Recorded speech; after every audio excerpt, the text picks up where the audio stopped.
大家好，我係 JK，今日會同大家講下急性腸胃炎。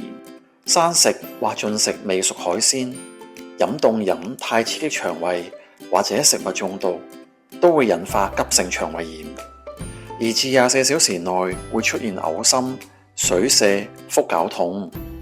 急性腸胃炎70%由病毒引起，例如諾如病毒、輪狀病毒等。糞便會有酸臭味。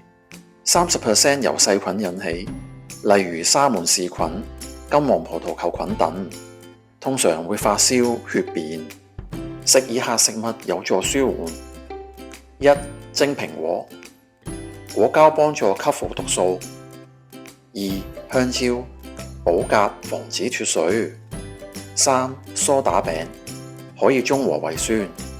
如果症狀劇烈，就要避開乳製品、高纖蔬果、油炸物同咖啡因啊！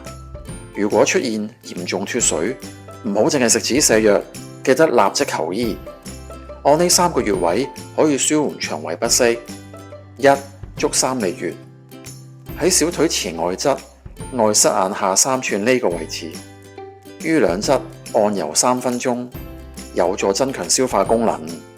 2. 內關穴，喺腕橫紋正中央兩條筋之間上3至2寸呢個位置，按到有酸脹感就 OK， 有止嘔嘅功效。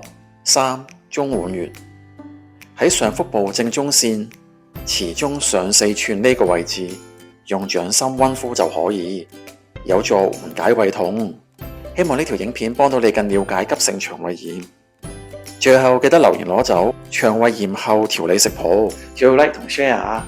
下次見。